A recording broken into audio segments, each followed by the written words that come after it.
तो देखो बच्चों, हमारा जो यूनिट चल रहा है और ये यूनिट है केमिकल बॉन्डिंग। आज हम इस यूनिट में जो टॉपिक डिस्कस करने वाले हैं और ये टॉपिक है रेजोनेंस। ओके, तो देखो बच्चों, ये जो टॉपिक है बहुत ही इम्पॉर्टेंट है क्योंकि ये केमिकल बॉन्डिंग से तो रिलेटेड है ही। इसके अलावा जब आप ऑर्गेनिक केमिस्ट्री में जाओगे तो वहाँ पर जो परमानेंट इफेक्ट होता है एक रेजोनेंस इफेक्ट या मीजोमेरिक इफेक्ट, उससे भी रिलेटेड है। तो यहाँ पर हम जो रेजोनेंस एक्सप्लेन करेंगे, डिस्कस करेंगे, वो केवल इसकी डेफिनीशन और ये मॉलिक्यूलर स्ट्रक्चर्स जो होते हैं उनसे किस तरह से रिलेटेड है। ओके, बाकी और इसका क्या इफेक्ट पड़ता है केमिकल रिएक्टिविटी में, इसको हम वहाँ पर ऑर्गेनिक केमिस्ट्री में अच्छी तरह से डिस्कस करेंगे। ओके, तो फिर स्टार्ट करते हैं। तो देखो, सबसे पहले हम इसकी डेफिनीशन में आए कि the phenomena in which molecule can be expressed in different structural forms which are differ in position of electrons only but position of atom not altered in different structures। समझ गए बच्चों कि एक ऐसी फिनोमिना जिसमें मॉलिक्यूल को एक से ज़्यादा स्ट्रक्चर्स में क्या किया जाता है, एक्सप्रेस किया जाता है, और ये जो डिफरेंट स्ट्रक्चर्स होते हैं इनमें केवल और केवल इलेक्ट्रॉन की पोजीशन डिफर दिखेगी, उसमें एटम की पोजीशन डिफरेंट नहीं होती। तो ऐसे जो स्ट्रक्चर्स बनते हैं, डिफरेंट स्ट्रक्चर्स, इनको बोला जाता है रेजोनेंस स्ट्रक्चर्स या कैनोनिकल स्ट्रक्चर्स, और इसी फिनोमिना को बोला गया है क्या बच्चों, रेजोनेंस। तो समझ गए डेफिनीशन कि एक ही मॉलिक्यूल के डिफरेंट स्ट्रक्चर रिप्रेजेंट करें, हम एक्सप्रेस करें। ये स्ट्रक्चर केवल और केवल इलेक्ट्रॉन की पोजीशंस के कारण अलग अलग दिखते हैं, लेकिन एटम जितने भी हैं उस मॉलिक्यूल में उनकी पोजीशन चेंज नहीं होनी चाहिए। तो ऐसे स्ट्रक्चर्स को बोला जाता है क्या बच्चों, रेजोनेंस स्ट्रक्चर्स या कैनोनिकल स्ट्रक्चर्स, और इस फिनोमिना को बोला गया है क्या, रेजोनेंस। और ये माना जाता है कि actual structure of molecule is a hybrid of different canonical structures, कि जो मॉलिक्यूल का एक्चुअल स्ट्रक्चर होगा ये डिफरेंट जो कैनोनिकल स्ट्रक्चर्स हैं इनका एक हाइब्रिड ऑर्बिटल होगा, जिसे हम एक नॉर्मली रिप्रेजेंट नहीं कर सकते, केवल एक जनरल रिप्रेजेंटेशन दे सकते हैं। ठीक है, जैसे एक एग्जांपल समझते हैं, रेजोनेंस इन बेंजीन। तो देखो, बेंजीन के कैकुले ने दो स्ट्रक्चर दिए जिसमें आप देख रहे हैं कि केवल पाई बॉन्ड की पोजीशन डिफरेंट दिख रही है। ठीक है, तो इन दोनों स्ट्रक्चर्स का हाइब्रिड बनाया जाए जो इस तरह कुछ दिखेगा, तो यही एक्चुअल में बेंजीन का एक्चुअल स्ट्रक्चर होगा। और ये जो दो अलग अलग स्ट्रक्चर्स देख रहे हैं ना, जिनमें केवल पाई बॉन्ड की पोजीशन अलग अलग दिख रही है आपको, तो इनको बोला जाएगा कैनोनिकल फॉर्म्स। क्या बोला जाएगा बच्चों, कैनोनिकल फॉर्म्स। और इसे बोला जाएगा हाइब्रिड ऑफ रेजोनेंस स्ट्रक्चर्स, या हम इसे यही मॉलिक्यूल का एक्चुअल स्ट्रक्चर होगा, जो एक्चुअल में अच्छी तरह से कंप्लीट रिप्रेजेंटेशन नहीं किया जा सकता। ये माना जा सकता है कि ये जो पाई बॉन्ड है ये पूरे सभी कार्बन में ये है, इस तरह से रोटेट होते रहेंगे और एक नया बॉन्ड ऑर्डर बन रहा होगा। ओके, अब हम आ जाते हैं कि इंपॉर्टेंट फीचर्स क्या हैं रेजोनेंस के, हमें किन पॉइंट्स को ध्यान रखना होगा। तो देखो, पहला है कि different canonical forms should not differ much in energy. समझ गए बच्चों कि जो अलग अलग हम स्ट्रक्चर्स बनाते हैं तो उनकी एनर्जी में ज़्यादा डिफरेंस नहीं होना चाहिए। अगर दो या दो से ज़्यादा स्ट्रक्चर्स बनाए गए हैं और उनकी एनर्जी बिल्कुल बराबर है, तो ध्यान रखें इन स्ट्रक्चर्स को बोला जाता है इक्विवेलेंट स्ट्रक्चर। देख रहे हैं आप, जैसे बेंजीन के ये दो इक्विवेलेंट स्ट्रक्चर्स बने हैं, इन दोनों की जो एनर्जी है बिल्कुल बराबर होगी। समझ गए ना, तो हम इन्हें क्या बोल सकते हैं, इक्विवेलेंट स्ट्रक्चर्स। और ध्यान रखें कि जो इक्विवेलेंट स्ट्रक्चर्स हैं मेनली उन्हीं का मेजर कंट्रीब्यूशन होता है रेजोनेंस हाइब्रिड बनाने में। तो पहला यही है। दूसरा है कि in canonical form must have same number of paired and unpaired electrons. देखो बच्चों, इलेक्ट्रॉन केवल अपनी पोजीशंस बदलते हैं, इसीलिए उनमें पेयर्ड और अनपेयर्ड इलेक्ट्रॉन्स बराबर बने रहते हैं। देखो, जैसे इसमें नाइट्रोजन में 3 और ऑक्सीजन में, ठीक है, ये 3 इलेक्ट्रॉन दिख रहे हैं और ऑक्सीजन में ये 4, जिनमें से 3 तो पेयर्ड हैं ठीक है, पेयर्ड इलेक्ट्रॉन यहाँ पर लोन पेयर के फॉर्म में दिख रहे हैं और 4 जो हैं ये बॉन्ड पेयर्स के फॉर्म में दिख रहे हैं। तो टोटल पेयर्ड इलेक्ट्रॉन 10 है और एक है इसमें अनपेयर्ड इलेक्ट्रॉन, ऑड इलेक्ट्रॉन, ठीक है। अब अगर इसमें भी चले जाएं आप तो देखो आप कि 6 तो हो गए ये ट्रिपल बॉन्ड के और ये 4 हो गए लोन पेयर के, तो पेयर्ड इलेक्ट्रॉन है 10 और इस तरह से एक है अनपेयर्ड इलेक्ट्रॉन। तो यहां तक बात समझ गए। तो पहला है कि इनकी एनर्जी में ज़्यादा डिफरेंस नहीं होनी चाहिए, मतलब हम ऐसे रेजोनेंस स्ट्रक्चर्स नहीं बना सकते जो बहुत ज़्यादा एनर्जी में डिफरेंट हो, केवल एनर्जी में सिमिलर से हो। उनमें बॉन्डिंग पेयर्ड और अनपेयर्ड इलेक्ट्रॉन्स बराबर होने चाहिए। अब हम आ जाते हैं थर्ड जो इसका फीचर्स है कि in resonance hybrid having same bond order and formal charge in each atom, कि रेजोनेंस हाइब्रिड जो बनेगा बच्चों, अगर वो ऐसा कोई स्पीसीज है जिसमें चार्ज है, चार्ज्ड स्पीसीज है, तो ऐसे आइंस का रेजोनेंस जो हाइब्रिड बनेगा उसमें आपको चार्ज और क्या बॉन्ड ऑर्डर देखना है। तो देखो ये लिखा है कि in resonance hybrid having same bond order and formal charge in each atom. सबसे पहले तो आता है कि बॉन्ड ऑर्डर कैसे निकालोगे, तो आप उस रेजोनेंस स्ट्रक्चर में देखोगे कि टोटल कितने बॉन्ड्स हैं, मतलब जो उनके इक्विवेलेंट स्ट्रक्चर हैं उनमें से कोई एक स्ट्रक्चर आपको लेना है। तो उसमें क्या देखना है आपको, टोटल बॉन्ड्स, ठीक है। और फिर उसमें देखना है कि टोटल सिग्मा बॉन्ड्स कितने हैं, समझ गए ना, मतलब total bonds in canonical form which participate in resonance, कि रेजोनेंस में जो पार्टिसिपेट कर रहे हैं इलेक्ट्रॉन्स या बॉन्ड्स वो कितने हैं और उसमें टोटल सिग्मा बॉन्ड्स कितने हैं, इनका रेशियो निकालोगे तो ये होगा बॉन्ड ऑर्डर। फिर आता है फॉर्मल चार्ज निकालना, अगर कोई चार्ज स्पीसीज है तो ही जरूरत पड़ेगी आपको इसकी।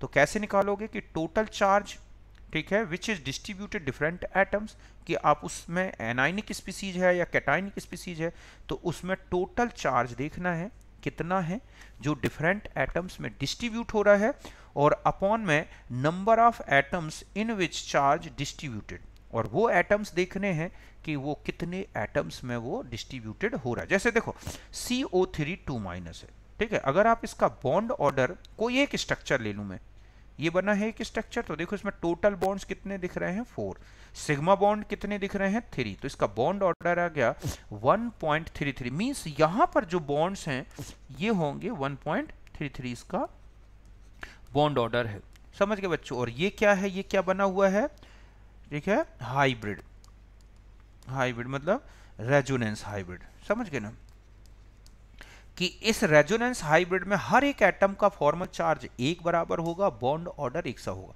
अब देखो 2 नेगेटिव चार्ज है और 3 एटम में डिस्ट्रीब्यूट हो रहा है, तो इसका फॉर्मल चार्ज हो जाएगा -2/3 -0.66। तो हर एक ऑक्सीजन में ना तो -2 है ना -1 है, ये वैल्यू होगी। इस तरह से C और O के बीच में ना डबल बॉन्ड है ना सिंगल, वो क्या है 1.33 बॉन्ड ऑर्डर। तो इस तरह से CO3 का आपने क्या देखा, एक रेजोनेंस स्ट्रक्चर। तो ये जो बने हुए हैं ये वाले, ये क्या कहलाएंगे बच्चों, कैनोनिकल फॉर्म्स। क्या है ये, कैनोनिकल फॉर्म्स। और ये क्या कहलाएगा, रेजोनेंस हाइब्रिड। हम इसे क्या बोलेंगे, रेजोनेंस हाइब्रिड। ये है हमारे पास रेजोनेंस हाइब्रिड, ठीक है। ठीक इसी तरह से मैंने कहा PO4 में बताओ क्या होगा बॉन्ड ऑर्डर, तो PO4 का ये स्ट्रक्चर है, टोटल मिला के 5 बॉन्ड्स हैं जिसमें जो कि रेजोनेंस में पार्टिसिपेट कर रहे हैं, और सिग्मा बॉन्ड कितने हैं 4, तो इसका बॉन्ड ऑर्डर आ गया 1.25।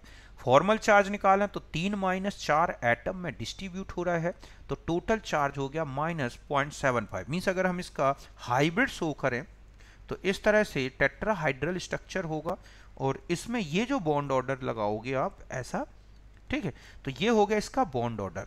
और इसमें जो चार्ज बचा कितना हो जाएगा 0.75 -0.75 -0.75 -0.75, ये इस तरह से इसमें क्या होगा, हर एक एटम में चार्ज डिस्ट्रीब्यूट हो जाएगा। तो यहाँ का जो बॉन्ड ऑर्डर दिख रहे हैं वो कितना है बच्चों 1.25, ना तो 1 है ना 2 है ना, इस तरह से इन सब का एक एवरेज वैल्यू के बराबर है। ठीक, SO4 का निकालें बॉन्ड ऑर्डर, तो देखो टोटल बॉन्ड्स कितने हैं बच्चों 6, पाई बॉन्ड कितने, सिग्मा बॉन्ड कितने हैं 4, तो कितना आ गया 1.5। फॉर्मल चार्ज 4, ठीक है, तो -2 अपॉन 4, तो इस तरह से हो गया -1/2 मीन्स -0.5। ऐसे ही अगर हम बेंजीन का निकालें बॉन्ड ऑर्डर, तो बेंजीन में देखो कुल मिला के ये डबल बॉन्ड और सिंगल बॉन्ड जो रिंग में दिख रहे हैं, यही क्या कर रहे हैं बच्चों, रेजोनेंस में पार्टिसिपेट कर रहे हैं। ये H वाले बॉन्ड पार्टिसिपेट नहीं कर रहे हैं, तो टोटल बॉन्ड हो गए 9, ठीक है, और सिग्मा बॉन्ड कितने हो गए 6, तो इसका बॉन्ड ऑर्डर आ गया 1.5। फॉर्मल चार्ज की बात करें तो 0 है, क्योंकि किसी भी एटम में कोई चार्ज रिप्रेजेंट नहीं किया गया। ठीक इसी तरह से ClO4 1- में देखो बॉन्ड ऑर्डर कितना हो गया, टोटल बॉन्ड्स हो गए 7, ठीक है, और सिग्मा बॉन्ड कितने हैं 4, तो इसका बॉन्ड ऑर्डर आ गया 1.75, ठीक है, और यहाँ पर फॉर्मल चार्ज इतना आ जाएगा, क्योंकि एक -4 एटम्स में डिस्ट्रीब्यूट हो रहा है। अगर मैं बेंजीन का रेजोनेंस हाइब्रिड शो करूं तो वो ऐसे शो करेंगे बच्चों, ठीक है, जिसमें बॉन्ड ऑर्डर जो दिख रहा है 1.5। ठीक इसी तरह से अगर हम ClO4 का देखें तो इस तरह से यहां दिखेगा ऐसे, मतलब -1/4 -1/4 -1/4 -1/4, इस तरह से ये इसका रेजोनेंस हाइब्रिड बना। और अगर आप इनके रेजोनेंस स्ट्रक्चर बनाना चाह रहे हैं तो ये माइनस हर एक ऑक्सीजन में घुमा दो और उसी हिसाब से पाई बॉन्ड घुमाते जाओ, तो उनके रेजोनेंस स्ट्रक्चर्स बन जाएंगे, कैनोनिकल फॉर्म्स बन जाएंगे। तो बात समझ में आ गई ना कि अगर हमें किसी भी मॉलिक्यूल का रेजोनेंस हाइब्रिड बनाना है तो उसका बॉन्ड ऑर्डर कैसे निकालें, उसका फॉर्मल चार्ज कैसे निकालें, ये मैंने आपको अच्छी तरह से समझा दिया। और इसके क्वेश्चन हैं, आप देखोगे केमिकल बॉन्डिंग में मिलेंगे, जिसमें आपको कोई भी एक स्ट्रक्चर दे दिया जाएगा या फॉर्मूला और बोला जाएगा कि इसका बॉन्ड ऑर्डर कितना है, इसका फॉर्मल चार्ज क्या है, तो आप इसी फॉर्मूले को ध्यान में रखोगे। अब आता है कि स्टेबिलिटी ऑफ रेजोनेंस स्ट्रक्चर्स। अगर आपको एक ही मॉलिक्यूल के बहुत सारे रेजोनेंस स्ट्रक्चर्स दे रखे हैं तो पूछे कि उनकी स्टेबिलिटी का ऑर्डर क्या है, तो पहली बात तो ये ध्यान से सुने कि अगर वो इक्विवेलेंट स्ट्रक्चर हैं तो उनकी एनर्जी बिल्कुल बराबर होगी, उनकी स्टेबिलिटी भी क्या होगी बच्चों, बराबर होगी। लेकिन अगर वो इक्विवेलेंट स्ट्रक्चर नहीं है तो स्टेबिलिटी का ऑर्डर ये ध्यान रखना है। पहला है structure with no formal charge in each atom and complete octet. ऐसा स्ट्रक्चर सबसे ज्यादा स्टेबल होता है जिसमें किसी भी एटम में कोई फॉर्मल चार्ज या चार्ज नहीं लगाया गया और हर एक एटम का या तो ऑक्टेट या डुप्लेट कंप्लीट होता है। ठीक है, तो डुप्लेट तो केवल हाइड्रोजन का देखना है, बाकी का क्या देखना है आपको, ऑक्टेट। दूसरे नंबर में उससे कम जो स्टेबिलिटी होगी वो होगी formal charge with complete octet. अगर फॉर्मल चार्ज लगा है या कोई चार्ज आ रहा है लेकिन हर एक एटम का क्या है बच्चों, ऑक्टेट कंप्लीट है, तो ध्यान रखें आपको ये नहीं देखना कि किस में नेगेटिव है किस में पॉजिटिव है, ये दूसरे नंबर में स्टेबिलिटी आएगी कि हर एक एटम का फॉर्मल चार्ज कैसा भी लगा हो प्लस माइनस में लेकिन सबका ऑक्टेट कंप्लीट है, तो वो दूसरे नंबर में स्टेबिलिटी रखता है। तीसरा है कि अगर फॉर्मल चार्ज लगा है लेकिन ऑक्टेट इनकम्प्लीट है, तो ध्यान रखें कि तीसरे नंबर में वो आयन आएगा जिसमें negative charge more electronegative atom में है और पॉजिटिव चार्ज लेस इलेक्ट्रोनेगेटिव क्या हो बच्चों, एटम में आ रहा हो, मतलब ऑक्टेट इनकम्प्लीट हो, मतलब यहां पर क्या है, ऑक्टेट इनकम्प्लीट। ठीक है, लेकिन यहां ध्यान रखना है कि फॉर्मल चार्ज कैसा दिखना चाहिए आपको, नेगेटिव, मतलब मोर इलेक्ट्रोनेगेटिव पे नेगेटिव चार्ज और लेस इलेक्ट्रोनेगेटिव एटम पे पॉजिटिव चार्ज आता है, तो ये तीसरे नंबर पर आएगा। और लास्ट में देखें कि नेगेटिव चार्ज जो है, समझ गए ना, वो लेस इलेक्ट्रोनेगेटिव एटम पे लगाया गया है और positive charge more electronegative atom पे लगाया गया है और इनकम्प्लीट क्या है बच्चों, ऑक्टेट। तो ध्यान रखें कि ऐसा स्ट्रक्चर हाईली अनस्टेबल होगा। फिर से सुने, हर एक एटम का ऑक्टेट कंप्लीट हो और कोई फॉर्मल चार्ज दिखाई ना दे रहा हो। दूसरे में है फॉर्मल चार्ज हो बट ऑक्टेट कंप्लीट हो। तीसरे नंबर में है नेगेटिव चार्ज मोर इलेक्ट्रो पे और positive charge less electro atom पे हो, ऑक्टेट भले इनकम्प्लीट हो।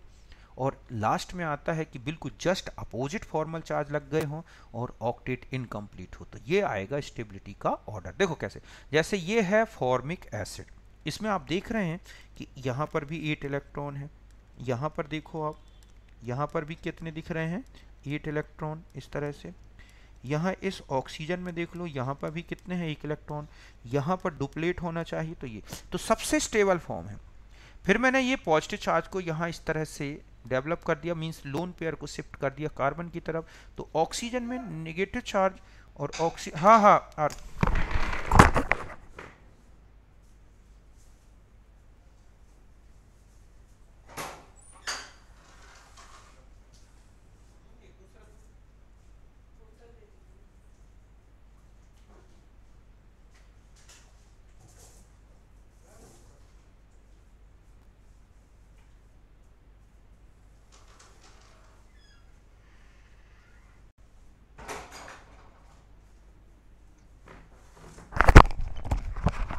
ठीक है, सॉरी बच्चों। तो इस तरह से आपने देखा स्टेबिलिटी का ऑर्डर कि ये वाली स्पीसीज आप देख रहे हैं फर्स्ट स्ट्रक्चर सबसे ज़्यादा स्टेबल है। दूसरे में आप देख रहे हैं कि पॉजिटिव चार्ज भले ऑक्सीजन में आ रहा है लेकिन सबका ऑक्टेट कंप्लीट है, यहाँ भी 8 इलेक्ट्रॉन हैं, यहाँ भी 8 इलेक्ट्रॉन हैं और यहाँ पे भी क्या है बच्चों, 8 इलेक्ट्रॉन हैं। तो ये भी दूसरे नंबर पे स्टेबिलिटी। तीसरा ये रेजोनेंस स्ट्रक्चर देखो कि लेस इलेक्ट्रोनेगेटिव एटम पे पॉजिटिव चार्ज आया है और मोर इलेक्ट्रोनेगेटिव एटम पे नेगेटिव चार्ज आया है।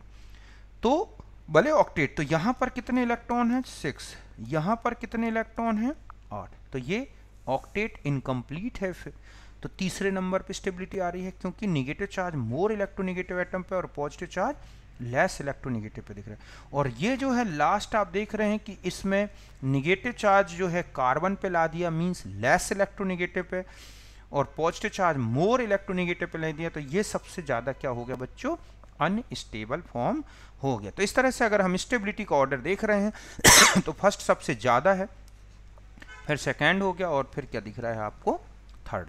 ऐसे अगर आप इन स्ट्रक्चर्स को देखो, इसमें 6 इलेक्ट्रॉन हो रहे हैं लेकिन यहाँ पर कितने हैं, 8 इलेक्ट्रॉन, तो कौन ज़्यादा स्टेबल हो जाएगा, जो ये वाली स्पीसीज है, समझ गए ना। इस तरह से ये वाला ज़्यादा स्टेबल होगा, क्यों, क्योंकि इसमें हर एक एटम का ऑक्टेट कंप्लीट है, भले वो चार्ज ऑक्सीजन पे पॉजिटिव चार्ज आ रहा है लेकिन ये ज़्यादा स्टेबल होगा देन इनमें इनकम्प्लीट ऑक्टेट। अब इसी तरह से इसमें आ जाओ, देखो कि यहाँ पर इसने अपना लोन पेयर ऑक्सीजन को दिया तो इसमें फॉर्मल चार्ज पॉजिटिव चार्ज आ गया, इसमें नेगेटिव। एक तो ये नेगेटिव पॉजिटिव चार्ज अगर एडजेसेंट पोजीशन में हो ना बच्चों, तो ये सबसे ज़्यादा स्टेबल कंडीशन होती है। यहाँ पर नेगेटिव चार्ज ऑक्सीजन में है और पॉजिटिव चार्ज नाइट्रोजन में है, मोर इलेक्ट्रोनेगेटिव ऑक्सीजन है और लेस इलेक्ट्रोनेगेटिव नाइट्रोजन है।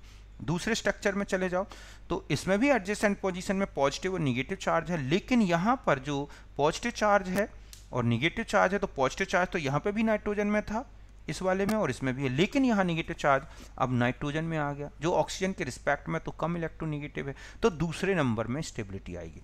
और तीसरे में देखो कि नाइट्रोजन में एकदम से 2 नेगेटिव चार्ज आ गया और ऑक्सीजन में पॉजिटिव चार्ज आ गया, दूसरा 2 पॉजिटिव चार्ज एडजेसेंट पोजीशन में आ गए, तो ये बहुत ही ज़्यादा हाईली अनस्टेबल होगा। ध्यान रखें बच्चों, ऐसा कोई भी रेजोनेंस स्ट्रक्चर जिसमें अगर नेगेटिव और पॉजिटिव चार्ज एडजेसेंट पोजीशन में है तो ये ज़्यादा स्टेबल होता है, लेकिन अगर 2 पॉजिटिव चार्ज या 2 नेगेटिव चार्ज एडजेसेंट पोजीशन में आ जाएं तो वो ज़्यादा अनस्टेबल स्ट्रक्चर होता है। बात समझ गए ना मेरी।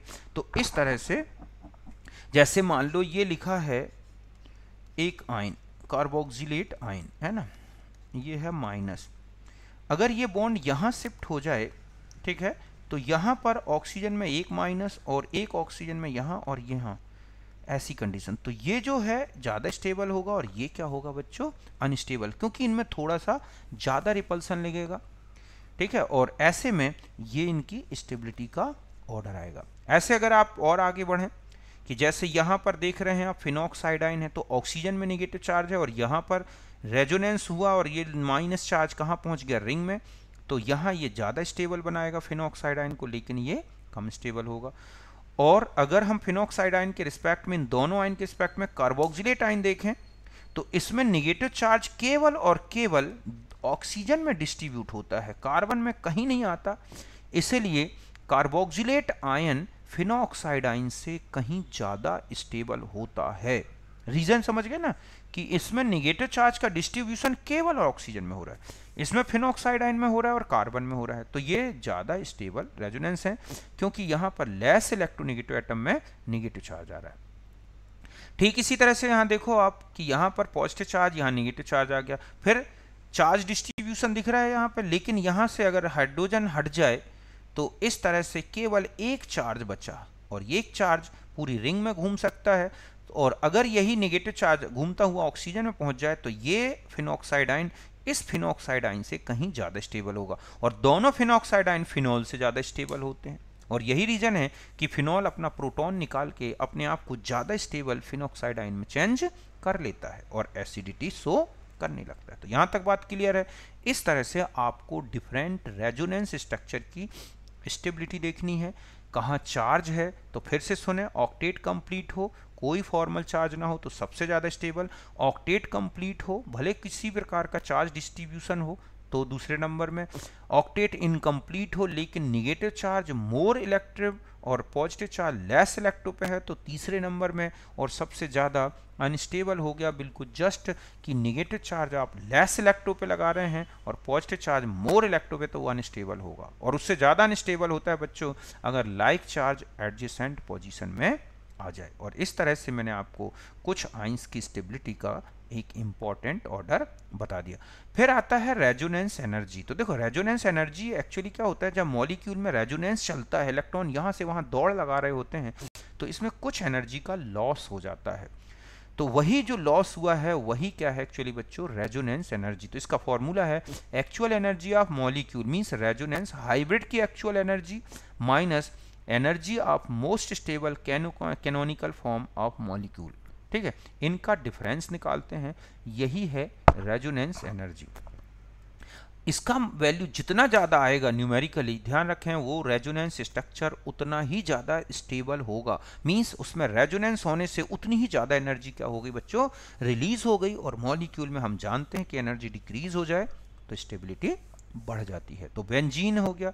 ठीक इसी तरह से पायरोल में देखो बेंजीन की 150 है, पायरोल की 21 है, थायोफिन की 29 है। Stability directly proportional to the resonance energy. तो पहले नंबर में बेंजीन दिख रहा है, दूसरे नंबर में थायोफिन है, तीसरे नंबर में पायरोल है। तो कई बार आपको ऑब्जेक्ट आते हैं कौन ज़्यादा स्टेबल है, तो रेजोनेंस एनर्जी देख के बता सकते हैं। अगर हमें कुछ क्वेश्चंस ऐसे होते हैं जिसके बेस पर हमें रेजोनेंस एनर्जी निकालनी होती है बच्चों, ये थर्मोडायनामिक्स में भी आता है क्वेश्चन, जैसे hydrogenation energy of benzene is -204 kilo joule per mole and hydrogenation energy of cyclohexene है -119 kilo joule per mole, then resonance energy of benzene क्या होगी। तो देखो बच्चों actual hydrogenation energy of benzene कितनी है, और उसमें हाइड्रोजनेशन एनर्जी ऑफ 3 जो डबल बॉन्ड है, मतलब बेंजीन में 3 डबल बॉन्ड है, एक डबल बॉन्ड की दे दी उन्होंने कितनी है, तो 3 की कितनी हो गई उससे मल्टीप्लाई कर दें। तो ये जो वैल्यू आई, ये वैल्यू वो आई जो कि 3 डबल बॉन्ड में अगर कोई रेजोनेंस ना होता तो ये उसकी हाइड्रोजनेशन एनर्जी है, और 3 बॉन्ड में रेजोनेंस हो जाने के कारण एक्चुअल में कितनी बची वो ये आई। तो ये जब सॉल्व किया जाए कि -207 माइनस माइनस ये है, तो ये आ रहा है 150 किलो जूल पर मोल। इसका मतलब ये हुआ कि अगर बेंजीन में 3 ट्रिपल बॉन्ड जो डबल बॉन्ड है अगर वो रेजोनेंस नहीं करते ना तो वो एनर्जी इतनी होती 119 × 3, लेकिन वो रेजोनेंस कर गए तो इतनी रह गई। तो ये जो डिफरेंस रह गया ना एनर्जी का, हाइड्रोजनेशन एनर्जी का, यही रेजोनेंस एनर्जी है। अगर हमें फॉर्मेशन एनर्जीज दे रखी हों कि बेंजीन की एक्चुअल में कितनी है, और कैलकुलेटेड अगर कोई कैलकुलेटेड डाटा दे रखे हैं तो उनके बेस पे निकालना है, वो डिफरेंस भी क्या होगा बच्चों, resonance energy.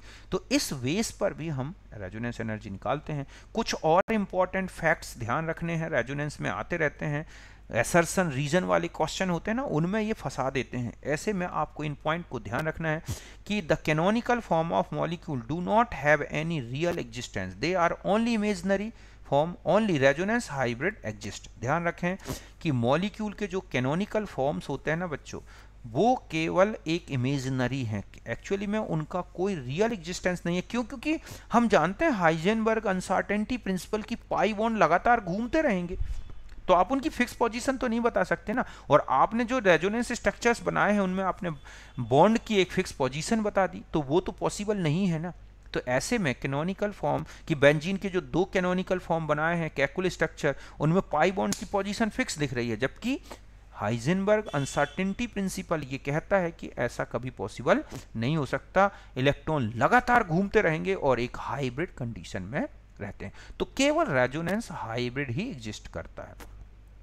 There is no equilibrium exist between resonance structure. ध्यान रखें, रेजोनेंस स्ट्रक्चर एक दूसरे में लगातार नहीं बदलते, ये अलग अलग कॉन्सेप्ट से हम बना लेते हैं और उनमें कोई इक्विलिब्रियम हम शो नहीं करते। एक्चुअल स्ट्रक्चर तो हाइब्रिड है, जिसमें लगातार ही इलेक्ट्रॉन्स क्या है, रोटेट हो रहे हैं। तो आप उसका अलग अलग स्ट्रक्चर तो नहीं कर सकते ना, कि अलग अलग बना सकते हैं, ऐसा पॉसिबल नहीं है। Canonical form has low energy give more contribution toward resonance hybrid. ध्यान रखें, अलग अलग अगर आपको कैनोनिकल फॉर्म्स दिए गए हैं तो जिस कैनोनिकल फॉर्म की एनर्जी सबसे कम होगी उसका कंट्रीब्यूशन रेजोनेंस हाइब्रिड में सबसे ज्यादा होगा। जैसे कैकुले स्ट्रक्चर जो है वो सबसे ज्यादा स्टेबल है और लो एनर्जी वाला है, और इसीलिए आप देखोगे रेजोनेंस हाइब्रिड उस कैकुले स्ट्रक्चर से ही मिलता है, उसी के इक्विवेलेंट होता है। Equivalent structure same having same energy, ठीक है, इक्विवेलेंट स्ट्रक्चर, ठीक है, हैव सेम एनर्जी। ध्यान रखें कि जो इक्विवेलेंट स्ट्रक्चर्स होंगे उनकी एनर्जी सेम होगी, उनमें अलग अलग कोई एनर्जी नहीं होगी। मोर number of bonds in canonical form having more stability. हाँ, एक चीज ये सबसे इंपॉर्टेंट है बच्चों कि अगर हमें किसी मॉलिक्यूल के बहुत सारे स्ट्रक्चर्स बनाए गए हैं जो सब रूल्स के बने हैं, तो ध्यान रखें कि वो स्ट्रक्चर सबसे ज़्यादा स्टेबल माना जाता है जिसमें सबसे ज़्यादा नंबर ऑफ बॉन्ड्स दिखते हैं। जैसे हम H2SO4 का अगर कोऑर्डिनेशन बॉन्ड लगा दें सल्फर और ऑक्सीजन के बीच में 2, तो आप देख रहे हैं टोटल 4 बॉन्ड्स दिख रहे हैं। लेकिन अगर हम इसमें डबल बॉन्ड का एक कॉन्सेप्ट लगा दें, कोवेलेंट बॉन्ड का कॉन्सेप्ट लगा दें, तो आप देख रहे हैं कितने बॉन्ड्स दिख रहे हैं, 6। तो ये ज़्यादा स्टेबल होगा देन ये। समझ गए ना कि 6 वाले बॉन्ड वाले स्ट्रक्चर ज्यादा स्टेबल होगा। ठीक इसी तरह से ये लिखा है, इसमें एक बॉन्ड दिख रहा है, इसमें डबल कर दिया और ऑक्टेट भी कंप्लीट हो गया, तो ये ज्यादा स्टेबल होगा।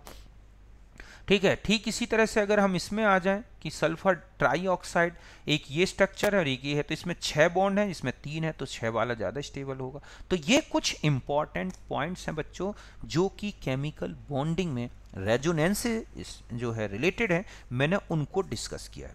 बाकी रेजोनेंस का क्या effect carb cation, carb A9, free radical इनकी स्टेबिलिटी में पड़ता है, किस तरह से वो केमिकल बिहेवियर को चेंज कर सकते हैं, इसके बारे में हम डिटेल जो है किसमें देखेंगे, जब रेजोनेंस इफेक्ट पढ़ेंगे ऑर्गेनिक केमिस्ट्री में। तो यहां तक बिल्कुल क्लियर है। तो ये था मेरा रेजोनेंस के बारे में। अब देखो बच्चों, एक टॉपिक और डिस्कस कर दूं, एक है डाइपोल मोमेंट। तो डाइपोल मोमेंट काफ़ी इंपॉर्टेंट टॉपिक है, बहुत से फिजिकल प्रॉपर्टी, बहुत सी केमिकल प्रॉपर्टी को डिटरमाइन करता है, और इससे काफ़ी क्वेश्चंस आते रहते हैं कि इनमें से कौन सा पोलर मॉलिक्यूल है, इनमें से कौन सा नॉन पोलर मॉलिक्यूल है। तो सबसे पहले तो हम डाइपोल मोमेंट को डिफाइन कर लें। तो देखो बच्चों, ये कहलाता है जैसे कोई भी डाइपोलर मॉलिक्यूल है, मीन्स उसका एक टर्मिनल में पॉजिटिव चार्ज हो और एक टर्मिनल में निगेटिव चार्ज हो, तो ऐसे मॉलिक्यूल को हम क्या बोलते हैं, पोलर मॉलिक्यूल। तो ऐसे पोलर मॉलिक्यूल के किसी एक टर्मिनल का चार्ज और दोनों टर्मिनल के बीच की डिस्टेंस का जो प्रोडक्ट होता है उसे बोला जाता है डाइपोल मोमेंट। मतलब product of charge, magnitude of one and and the distance between, ठीक है, bond ends, distance between both and, sorry, ठीक है, यहां क्या आ जाएगा, डिस्टेंस बिटवीन बोथ एंड्स। तो in dipolar molecule is called dipole moment. तो इस तरह से एक प्लस और एक माइनस का जो टर्मिनल है, इनमें से कोई एक चार्ज मैग्नीट्यूड लिया जाए और आर की डिस्टेंस जो है इस तरह से, तो ये कहलाएगा डाइपोल मोमेंट। मतलब यहाँ पर ये है डाइपोल मोमेंट। अब देखो बच्चों, यहाँ पर Q जो है ESU यूनिट में लिया जाता है और R को सेंटीमीटर की यूनिट में लिया जाता है। तो म्यू की जो यूनिट आएगी वो डिवाइस में आएगी, जिसमें 10⁻⁻18 ESU सेंटीमीटर लिखा जाता है। समझ गए ना कि Q जो है ESU यूनिट में लोगे, R को सेंटीमीटर। तो ये जो इतनी क्वांटिटी दिखेगी आपको जब इसका प्रोडक्ट निकालोगे 10⁻⁻18 ESU सेंटीमीटर, इसको बोलते हैं 1 डिवाई। यही डाइपोल मोमेंट की यूनिट है CGS में। और अगर आपको ऐसा यूनिट पूछ ले तो होती है कूलॉम मीटर में। किस में होती है बच्चों, कूलॉम और मीटर में। ठीक है, अगर आपको डिवाई को कूलॉम मीटर में चेंज करना है तो डिवाई हटा के 3.33 इंटू 10⁻⁻13 कूलॉम मीटर कर दो, तो वो SI यूनिट में चेंज हो जाएगा। यहां समझ गए बात को, इस तरह से। अभी हम एक एग्जांपल देखते हैं। अब आता है कि आपको Q कैसे पता चलेगा कि कितना है।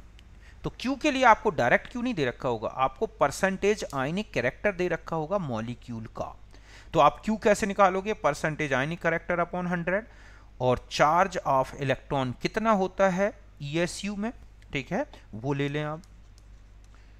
तो हम जानते हैं कि एक इलेक्ट्रॉन का जो चार्ज है वो है 4.802 into 10 to the power -10 ESU, या 1.602 into 10 to the power -19 Coulomb.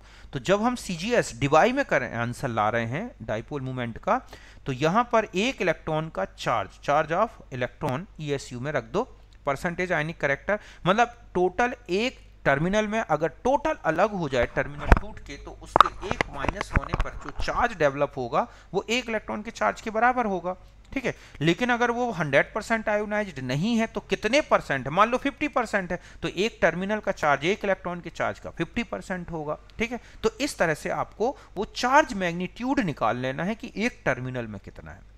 Are bond length को आपको सेंटीमीटर में लेनी है अगर आपको डिवाई में आंसर लाना है, और मीटर में तब लेनी है जब आपको इस ऐसा यूनिट में लाना है, ठीक है। मतलब अगर आप चार्ज कूलॉम में लोगे तो आर को मीटर में लेना होगा, अगर आप चार्ज ESU यूनिट में ले रहे हैं तो बॉन्ड लेंथ को सेंटीमीटर में लेना है। जैसे ये देखो, HCl is 17% ionized and bond length is 1.27 angstrom. Calculate the dipole moment. तो 17% आयनिक कैरेक्टर है, मतलब आयोनाइज्ड का मतलब आयनिक कैरेक्टर, तो आपने लिखा 17/100% आयनिक character upon 100 into charge of 1 electron in ESU। तो इसको सॉल्व किया तो ये आ गया 0.816 इंटू 10 का power -10 ESU। Bond length angstrom में थी, मैंने उसे सेंटीमीटर में चेंज कर दिया, तो ये हो गई 1.27, ठीक है, into 10 to the power -8 centimetre. फिर आपने इसका प्रोडक्ट निकाला, यहाँ पर जो 18 ESU है इसको हटा दो और उसकी जगह डिवाई लगा दो, तो ये सॉल्यूशन निकल रहा है 1.03 डिवाई। यही डाइपोल मोमेंट किसका हो गया बच्चों? HCl का ऑब्जर्व्ड डाइपोल मोमेंट। अगर हम इसे कूलॉम में लाना चाहें, SI यूनिट में कूलॉम मीटर में, तो हम डिवाई हटा के इससे मल्टीप्लाई कर दें, तो ये कूलॉम मीटर में भी क्या हो गया बच्चों? चेंज हो गया। तो इस तरह से आपको क्या करना है? डाइपोल मोमेंट कैलकुलेट करना है। तो आप समझ गए होंगे डाइपोल मोमेंट कि एक टर्मिनल का चार्ज और दोनों टर्मिनल के बीच का डिस्टेंस का प्रोडक्ट। चार्ज को आप ES यूनिट में लें और R को सेंटीमीटर में, तो डाइपोल मोमेंट का जो यूनिट आएगा वो डिवाई में आएगा। चार्ज कैसे निकालना है? Percentage ionic character into 100 into charge of, ठीक है, इलेक्ट्रॉन ESU में। इस तरह से ये क्वेश्चन सॉल्व करके मैंने आपको बता दिया। अब आता है डायरेक्शन ऑफ डाइपोल मोमेंट। ध्यान रखें, डाइपोल जो मोमेंट है वो एक वेक्टर क्वांटिटी है बच्चों, मींस इसका डायरेक्शन है और मैग्नीट्यूड है। इसका डायरेक्शन हमेशा पॉजिटिव से नेगेटिव टर्मिनल की ओर होता है, मींस लेस इलेक्ट्रोनेगेटिव से मोर इलेक्ट्रोनेगेटिव एटम की तरफ आपको इसका एरो लगाना है। मतलब ए मान लो लेस इलेक्ट्रोनेगेटिव है, बी मोर इलेक्ट्रोनेगेटिव है, तो इसके चार्ज का जो डायरेक्शन होगा डाइपोल का वो है इस तरह से, ए से बी के। जैसे HCl में लोगे तो H में पार्शियल पॉजिटिव चार्ज आता है, इसमें पार्शियल नेगेटिव चार्ज आएगा, तो इसका डाइपोल मोमेंट होगा H से Cl की तरफ। OH में जाओगे तो H से O की तरफ। सपोज आप यहां पर क्लोरीन लगा देते हैं बेंजीन रिंग में, तो डाइपोल मोमेंट ऐसा हो जाएगा। समझ गए ना? तो इस तरह से किस तरफ पॉजिटिव चार्ज आ रहा है उसी हिसाब से लगाना है। If dipole moment of two bonds are equal in magnitude and opposite in direction then mu will be 0 for molecule. अब ध्यान रखें कि अगर दो बॉन्ड बिल्कुल इक्वल मैग्नीट्यूड वाले चार्ज रखते हैं और बिल्कुल जस्ट अपोजिट डायरेक्शन में है, तो ऐसे में पूरा मॉलिक्यूल का डाइपोल मोमेंट क्या हो जाएगा? 0, और ये कहलाएगा नॉन पोलर मॉलिक्यूल। समझ गए बच्चों कि ऐसे मॉलिक्यूल जिनमें पोलर बॉन्ड तो हैं लेकिन टोटल डाइपोल मोमेंट 0 हो मॉलिक्यूल का, उसको बोलते हैं नॉन पोलर मॉलिक्यूल। जैसे CO2, BeCl2, ये सब क्या है बच्चों? Non polar molecule. तो पहले यहां ध्यान से देखें कि मॉलिक्यूल हैविंग सिमेट्री प्लेन, तो उनका डाइपोल मोमेंट 0 होगा और इनको बोला जाता है नॉन पोलर मॉलिक्यूल।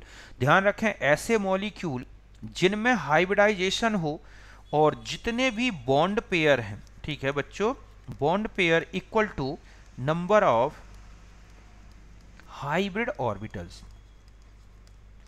मैक्सिमम में। मतलब आपको यह देखना है कि ऐसा कोई भी मॉलिक्यूल जिसके बॉन्ड पेयर उतने ही हों जितने की हाइब्रिड ऑर्बिटल्स हैं, तो ऐसे मॉलिक्यूल को सिमेट्रिकल मॉलिक्यूल माना जाता है और ऐसे मॉलिक्यूल का डाइपोल मोमेंट जीरो होगा। क्या होगा? जीरो। जैसे ये लिखे हुए हैं BeCl2, sp2 हाइब्रिडाइजेशन है, 2 बॉन्ड है।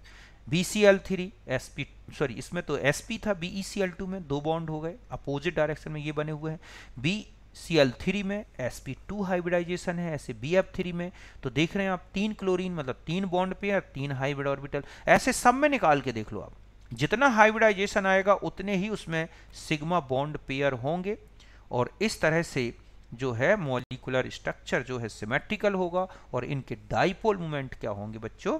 जीरो। ध्यान रखें XeF2 और XeF4 में हाइब्रिडाइजेशन अलग आएगा, लेकिन लोन पेयर इस तरह अरेंज हो जाते हैं कि मॉलिक्यूलर स्ट्रक्चर में सिमेट्री आ जाती है और इसलिए ये भी मॉलिक्यूल कैसे हो जाते हैं बच्चों? Non polar. भले उसमें बॉन्ड पेयर और हाइब्रिड ऑर्बिटल बराबर नहीं है, लेकिन उनमें सिमेट्री के कारण ऐसा हो गया है। बाकी सब में आप ऐसे ही निकालोगे तो bond pair, sigma bond pair mainly कौन से देखने हैं आपको? सिग्मा बॉन्ड पेयर, तो वो हाइब्रिड ऑर्बिटल के बराबर हैं, तो वो सिमेट्रिकल होगा। अगर कोई मॉलिक्यूल अनसिमेट्रिक है, इसका मतलब है कि उसका डाइपोल मोमेंट जीरो नहीं होगा, तो ये कहलाते हैं बच्चों क्या? Polar molecule. ये तभी होते हैं ज्यादातर जब मॉलिक्यूल में लोन पेयर हो या कोई सिमेट्रिकल स्ट्रक्चर ना हो। आप देख लो HCl, HBr, H2O, H2S, इनमें लोन पेयर भी होते हैं, बॉन्ड पेयर भी होते हैं, तो ऐसे मॉलिक्यूल क्या हो जाते हैं बच्चों? अनसिमेट्रिकल होते हैं और इनके डाइपोल मोमेंट मिलेंगे। BF3 का डाइपोल मोमेंट जीरो क्यों है? क्योंकि ये सिमेट्रिकल दिख रहा है। अमोनिया का डाइपोल मोमेंट जीरो क्यों नहीं है? क्योंकि ये अनसिमेट्रिकल है। तो इस तरह से ये सिमेट्रिकल है, ये अनसिमेट्रिकल है, ये नॉन पोलर है और ये क्या है बच्चों? पोलर। तो हम इसे लिखेंगे अनसिमेट्रिकल। ठीक है, तो इस तरह से हम कहें कि अमोनिया का डाइपोल मोमेंट रहेगा। क्यों? क्योंकि कैंसिल नहीं होगा ना, ये तो तीनों अपोजिट होगा एक दूसरे के, दो दो, एक के अपोजिट में 2 आ रहे हैं इक्वल मैग्नीट्यूड के, तो जीरो हो गया। इसमें ऐसा नहीं है। NH का डाइपोल मोमेंट जो है बॉन्ड मूवमेंट, वो नाइट्रोजन के लोन पेयर के साथ जुड़ गया और टोटल ज्यादा हो जाता है। ठीक इसी तरह से यहां देख रहे हैं NH3 है और NF3 में एक क्वेश्चन आता है कि किसका ज्यादा होगा, तो आप देखोगे NH बॉन्ड NF बॉन्ड से कम पोलर है, फिर भी NH3 का डाइपोल मोमेंट ज्यादा है और NF का कम है। तो इसका रीजन क्या है बच्चों? तो देखो इसमें क्या है कि NH में नाइट्रोजन की इलेक्ट्रोनेगेटिविटी ज्यादा है और हाइड्रोजन की इलेक्ट्रोनेगेटिविटी क्या है बच्चों? कम है। तो इस डाइपोल मूवमेंट का डायरेक्शन किस तरफ हो गया? लोन पेयर की तरफ। NF में देखो कि यहां पॉजिटिव चार्ज है और यहां निगेटिव चार्ज है। क्यों? क्योंकि फ्लोरीन की इलेक्ट्रोनेगेटिविटी नाइट्रोजन से ज्यादा है। तो इस तरह से लोन पेयर का डाइपोल मोमेंट बहुत कुछ कैंसिल हो जाता है और यही रीजन है कि NF3 का डाइपोल मोमेंट NH3 से कम आता है। ठीक है, इसी तरह से ये भले पोलर बॉन्ड में NF ज्यादा पोलर है और NH, लेकिन ओवरऑल मॉलिक्यूल का डाइपोल मोमेंट देखा जाता है। ऐसे आ जाता है कि N और ये है ट्राई मिथाइल अमाइन, है ना, इसका डाइपोल मोमेंट आप देखोगे और ये है N और ये हो गया SiH3 SiH3 SiH3। तो ध्यान रखें कि ये पैरामिडल शेप होता है। कौन? Tri methyl amine. जबकि ट्राइसिलाइल अमाइन जो है इसमें क्या होता है? नाइट्रोजन और Si की d ऑर्बिटल में d पाई p पाई बॉन्डिंग होने के कारण ये मॉलिक्यूल प्लेनर हो जाता है बच्चों। प्लेनर हो जाने के कारण यहां पर हाइब्रिडाइजेशन कौन सा हो जाता है? sp2, और ऐसे में इसका डाइपोल मोमेंट जो हो जाता है अमोनिया का, अगर आप देखोगे तो डाइपोल मोमेंट जीरो नहीं है, लेकिन यहां पर डाइपोल मोमेंट क्या हो जाता है? इसका जीरो हो जाता है इस तरह से। क्यों? क्योंकि ये प्लेनर हो गया, प्लेनर स्ट्रक्चर इस तरह से। तो प्लेनर हो जाने के कारण ओवरऑल डाइपोल मोमेंट इस मॉलिक्यूल का क्या हो जाता है बच्चों? जीरो हो जाता है। तो ये क्वेश्चन भी काफी इंपॉर्टेंट आता रहता है। ठीक है, इसी तरह से और भी देखो NO2 और OH दोनों बेंजीन रिंग में जुड़ जाएं तो आप जानते हैं कि यहाँ लोन पेयर आ जाता है, इस तरफ शिफ्ट हो जाता है, तो नाइट्रोजन में जो है कौन सा चार्ज हो जाता है? नेगेटिव चार्ज, मतलब NO2 में, सॉरी नॉट NO2 के ऑक्सीजन में नेगेटिव चार्ज चला जाता है और यहाँ का लोन पेयर जब रिंग में शिफ्ट होता है तो ऑक्सीजन में पॉजिटिव चार्ज आ जाता है। तो डाइपोल मूवमेंट का जो डायरेक्शन है वो OH से NO2 की तरफ हो जाता है और इसका डाइपोल मूवमेंट जीरो नहीं होगा। लेकिन अगर हम 2 NO2 लगा दें तो दोनों NO2 अपोजिट डायरेक्शन में इलेक्ट्रॉन को, क्लाउड को खींचते हैं और डाइपोल मूवमेंट जीरो हो जाएगा इस तरह से, अगर ये पैरा पोजिशन में। OH और OH जुड़े हो तो ध्यान रखें डाइपोल मूवमेंट जीरो नहीं होगा, क्योंकि इसमें एक OH जो होता है बच्चों इलेक्ट्रॉन डोनर बन जाता है और रिंग में क्या करता है, इलेक्ट्रॉन क्लाउड को शिफ्ट कर देता है, तो यहां पर नेगेटिव चार्ज आ जाता है और यहां पर क्या आ जाता है, पॉजिटिव चार्ज। तो डायरेक्शन इस तरह से हो जाने के कारण ये फिनॉल का OH दोनों अपोजिट होने के बाद भी डाइपोल मोमेंट जीरो नहीं होता। लेकिन क्लोरीन लगा दें तो ये जीरो हो जाएगा डाइपोल मोमेंट। दो मिथाइल ग्रुप लगा दोगे तो भी डाइपोल मोमेंट जीरो हो जाता है इस तरह से,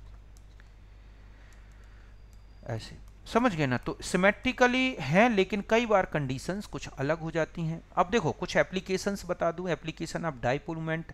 तो परसेंटेज आयनिक कैरेक्टर निकालने में बॉन्ड का, कि अगर हमें परसेंटेज आयनिक कैरेक्टर निकालना है तो observe dipole moment upon calculated into 100। देखो ऑब्जर्व तो आपको क्वेश्चन में दे दिया जाता है, कैलकुलेटेड ऐसे निकालोगे डिवाई में। अगर आपको ऑब्जर्व डाइपोल मोमेंट डिवाई में दे रखा है, ठीक है, तो इसको भी आप डिवाई में लोगे। तो डिवाई में निकालना है तो 4.802 और बॉन्ड लेंथ एंगस्ट्रॉम में ले लें, इसको मल्टीप्लाई कर लें तो कैलकुलेटेड वैल्यू आ जाएगी। ठीक है, ऑब्जर्व आपको मिल जाएगी क्वेश्चन में। और इस तरह से बॉन्ड लेंथ, अब ये समझ गए ना। तो जैसे HCl है तो ऑब्जर्व दे दिया, बॉन्ड लेंथ दे दी, पूछा है कि HCl का डाइपोल मोमेंट कितना होगा और फिर परसेंटेज आयनिक कैरेक्टर क्या होगा। तो पहले आपने कैलकुलेटेड वैल्यू निकाल ली HCl की जो आनी चाहिए, और परसेंटेज आयनिक character observe upon calculated into क्या कर दिया 100। तो इस तरह से 17.08% आ गया। तो ऐसा किसी का भी डाइपोल मोमेंट निकाल सकते हैं। ध्यान रखें, ऑब्जर्व डाइपोल मोमेंट अगर कूलॉम मीटर में है तो कैलकुलेटेड भी कूलॉम मीटर में लेना है। अगर ये डाइपोल मोमेंट डिवाई में है तो नीचे वाला भी डिवाई में होगा। यहां तक बात क्लियर है। ऐसे ही मेल्टिंग और बॉइलिंग पॉइंट आप कंपाउंड देख सकते हैं। ध्यान रखें कि मेल्टिंग पॉइंट डाइपोल मोमेंट पे डिपेंड करता है। जितना ज्यादा पोलर मॉलिक्यूल उतना ज्यादा अट्रैक्शन और उतना ही ज्यादा कंपाउंड का क्या होगा बच्चों, बॉइलिंग पॉइंट। और मेल्टिंग पॉइंट क्लोज पैकिंग पे डिपेंड करता है और इसीलिए डाइपोल मोमेंट से ज्यादा इफेक्टेड नहीं होता।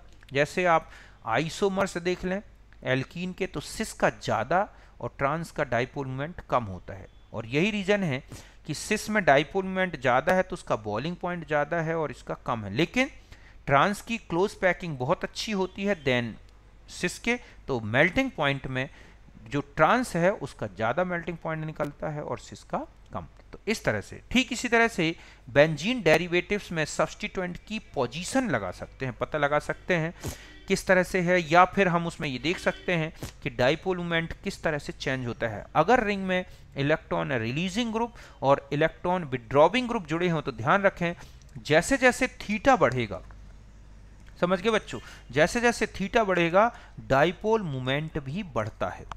और इस तरह से क्यों, क्योंकि इनका मैग्नीट्यूड एक दूसरे के साथ जुड़ने लगते हैं। तो ऑर्थो से ज्यादा मेटा, मेटा से ज्यादा पैरा। जैसे ऑर्थो नाइट्रोफिनॉल, मेटा नाइट्रोफिनॉल और पैरा नाइट्रोफिनॉल में पैरा का सबसे ज्यादा होगा। क्यों, क्योंकि इसका डाइपोल मोमेंट ऐसा और इसका ऐसा, जबकि यहां पर ऐसा और यहां ऐसा, यहां डाइपोल मोमेंट ऐसा और ऐसा। तो जितना ज्यादा थीटा बनता जाएगा उतना ही ज्यादा डाइपोल मोमेंट बढ़ता जाएगा बच्चों।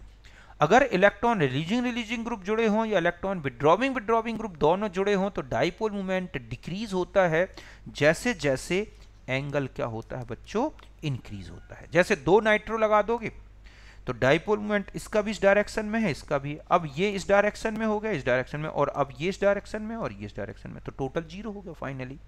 ठीक है, अब जैसे बेंजीन में एक क्लोरीन और मिथाइल ग्रुप जोड़ दिए जाएं, क्लोरीन का है 1.53 और मिथाइल का 0.34, तो ध्यान रखें दोनों का डायरेक्शन एक ही हो गया, तो टोटल मैग्नीट्यूड जुड़ जाएगा और ये आएगा 1.97 डिवाइड। तो इस तरह से कुछ इंपॉर्टेंट केमिकल बॉन्डिंग में डाइपोल मोमेंट से रिलेटेड जो भी टॉपिक्स थे, जो आने हैं, जो इंपॉर्टेंट है, मैंने वो आपको बताए।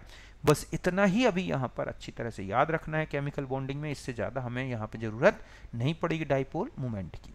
बाकी ऑर्गेनिक कंपाउंड में जाओगे तो देखो कुछ और एग्जाम्पल बता दूं, जैसे CCl4, CH, ठीक है, Cl3, CH2, Cl2 और CH3Cl, इनका ऑर्डर पूछा जाता है डाइपोल मोमेंट का। तो देखो CCl में देखोगे तो चारों बॉन्ड एक से हैं और ये सिमेट्रिकल हो गए, तो इसका जो डाइपोल मोमेंट है वो जीरो है। अब यहां आ जाएं, अगर हम 3 Cl लें और 1 H, तो इनका तो अपोजिट हो जाएगा लेकिन इसका इसमें जुड़ेगा, तो यहां पर डाइपोल मोमेंट जीरो नहीं होगा। ठीक है, तो इससे ज्यादा ही आएगा। और देखो अब यहां पर H लगा दो, यहां पर Cl, तो ये Cl एक दूसरे के फिर अगेंस्ट वर्क करेंगे। ठीक है, तो इसका डाइपोल मोमेंट और ठीक है ज्यादा हो जाएगा। और अब इनका तो यहां सीधा जुड़ेगा ऐसे, और अगर हम यहां पर एक Cl बाकी H जोड़ दें तो ये डाइपोल मोमेंट फिर जुड़ जाएगा, तो सबसे ज़्यादा किसका आएगा, CH3Cl का। तो डाइपोल मोमेंट इस तरह से चेंज आता है। ठीक इसी तरह से एक पूछ लिया जाता है CH3Cl, CH3F, CH3Br और CH3I में किसका डाइपोल मोमेंट है। तो ध्यान रखें कि ये CF बॉन्ड ज़्यादा पोलर है CCl से, लेकिन इतना ज़्यादा पोलर है बच्चों कि चार्ज तो ज़्यादा है लेकिन रेडियस एकदम से, जो बॉन्ड लेंथ है वो एकदम से कम पड़ जाती है।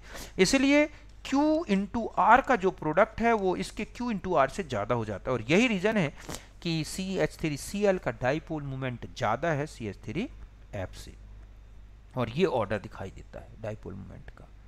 तो इस तरह से आपको ये देखना है कि बेंजीन के या फिर और भी ऑर्गेनिक कंपाउंड में, तो हमें जहाँ ज़्यादा ज़रूरत पड़ेगी हम देखेंगे। ऐसे पूछ लिया जाता है कि CH3CO ये कीटोन है, और एक है CH3C डबल बॉन्ड OH, किसका डाइपोल मोमेंट ज़्यादा होगा। तो देखो बच्चों, इसका पोलराइजेशन ऐसा होगा, तो इसमें 2 का डाइपोल मोमेंट ऐड हो रहा है, इसका पोलराइजेशन ऐसा होगा लेकिन इसमें 1 का। तो कीटोन्स का ज़्यादा डाइपोल मोमेंट होता है देन एल्डिहाइड से। तो इस तरह से डाइपोल मोमेंट भी हम इस तरह के देख सकते हैं बहुत सारे मॉलिक्यूल में, लेकिन हमें यहाँ जितने जरूरी है मैंने आपको बता दी। तो इस तरह से ये था मेरा डाइपोल मोमेंट के बारे में। मैंने आपको बता दिया कैसे डाइपोल मोमेंट निकालें, कैसे परसेंटेज आयनिक कैरेक्टर निकालें, कैसे सिमेट्री देखें, अनसिमेट्रिक कैसे देखें, पोलर और नॉन पोलर को कैसे पहचानें, ये बात ठीक है। तो ये था हमारा कुल मिला के 2 टॉपिक थे, एक तो रेजोनेंस और एक क्या, डाइपोल मोमेंट। ठीक है बच्चों, बाकी नेक्स्ट में हम मॉलिक्यूलर ऑर्बिटल थ्योरी डिस्कस करेंगे। तो हम एंड करते हैं इस टॉपिक को अब।